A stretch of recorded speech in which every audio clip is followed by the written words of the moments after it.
Hey guys, welcome back to another weekly Toon update.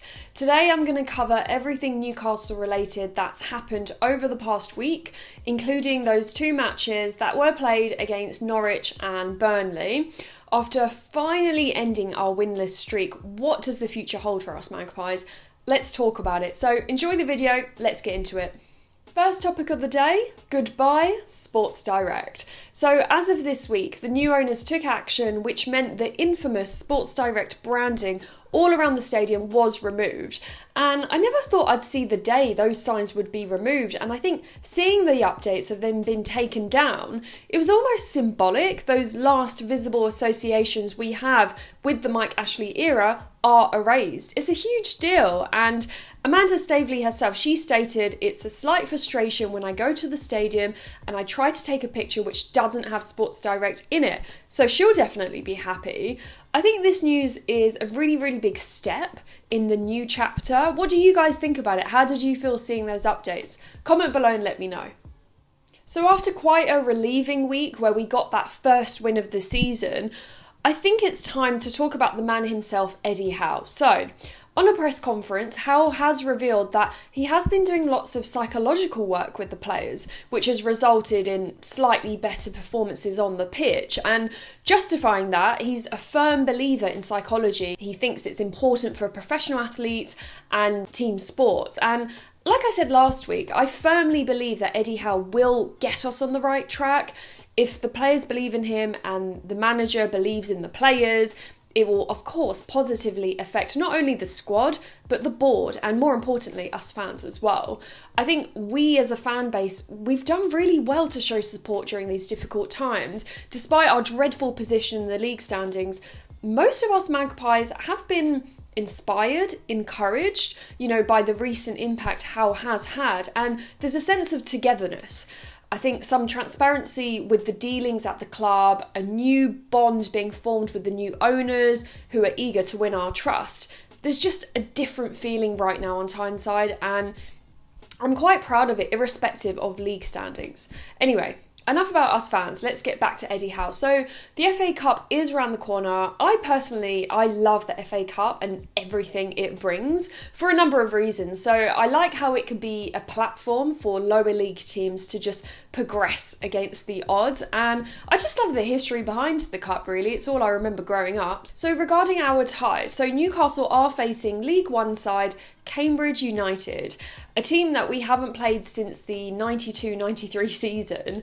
I think the FA Cup could be a good opportunity for us to gain more confidence, but of course we need to just focus on every match as it comes if we don't want to have an early exit. I do think it'll be interesting to see how Eddie Howe just prioritises the demands of the Premier League with the FA Cup. We're level with Norwich and Burnley with 10 points in the Premier League, and our forthcoming fixtures, they aren't winnable in my opinion. This Christmas period is always a gruelling time, especially when we've only just picked up our first win. So let's talk about how we found ourselves here. Let's talk about the recent performances. What a week it's been. 4 points out of the possible 6.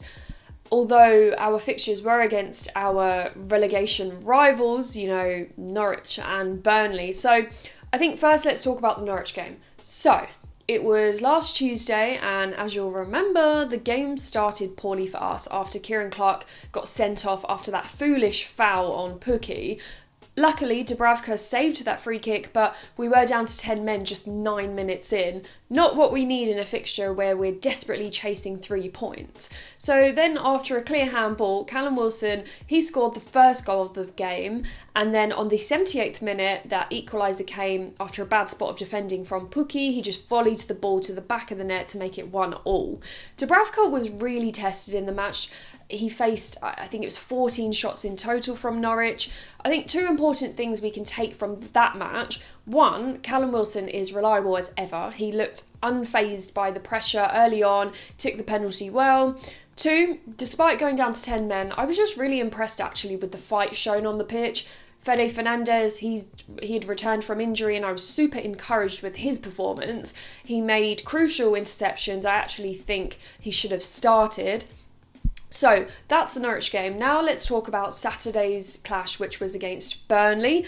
That resulted in our first win of the season. So we finally grabbed 3 points. I can't tell you how relieved I was to hear that full-time whistle. I think Saturday just proved that Eddie Howe's style can fit perfectly with our squad. What a game it was. So first, Martin Dubravka, again, with another set of important saves, he kept us in the game. And yet again, Callum Wilson, he was well positioned to receive the ball from Nick Pope's mistake to score the only goal of the game. Although I do think we could have easily scored a few more. And it wasn't pretty, but we did it, we won. Eddie Howe's reaction was the same as us fans, I think, time to celebrate, and then we have to focus on our next opponent with this much needed morale boost. How did you lot feel after the game? For me, it was just pure relief. Right, December is here and you know what that means.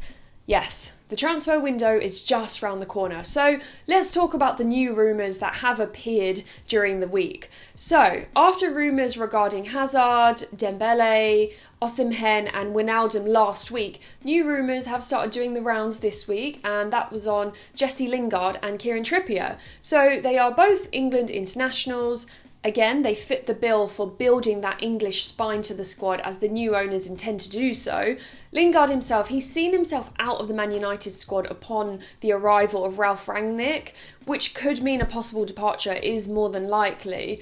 After a brilliant second half of the season with West Ham on loan, I'm sure you guys remember, is Lingard capable of repeating his outstanding numbers from last season on loan again?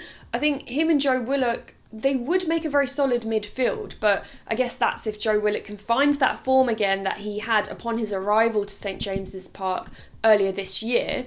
So now let's talk about Trippier. So he's a valuable asset for Atleti and Simeone, even though he's currently injured and Marcus Llorente is thriving in his absence. I think his desire to return to England following his departure in 2019 and the fact that he's one of Howe's most wanted players, it might actually lead to something. And Newcastle are willing to pay reportedly around £25 million for him. I don't think it's a bad deal. We spent £40 million on Joe Linton, remember. Trippier is 31 years old, but he's a high-profile name, and he knows English football through and through. And not only that, he's also got Champions League experience. Do you reckon he'd seriously consider this move? Comment below, let me know. Okay, lastly, as we've covered over the past couple of videos, the club don't currently have a director of football, and this week there was actually a development on that front. So former Chelsea director of football Michael Emenalo, he had reportedly had talks with Newcastle and rejected the position, but actually Mr. Gudusi, he actually took to social media to deny that. He said that contrary to reports, Michael Emenalo was never offered the job of sporting director or director of football at Newcastle United after all. So it seems like Emenalo won't be joining us, and we actually need to get searching for another suitable option. Well, there you have it, my weekly Newcastle update. Hopefully that morale boost from that win works wonders, because like I said, our forthcoming fixtures don't look easy. Leicester this weekend, then Liverpool, then Man City, then Man United. How many points do you think we can grab from these games? Just let me know in the comment section. I always like hearing your thoughts. Thanks a lot for watching. If you enjoyed it, hit the like button, subscribe for more. This series is brought to you by kitbag.com. Check out their collections on the link below. I've also left you a discount code. So I'll see you next week, hopefully with another win under our belt. Thanks again for watching. Bye for now.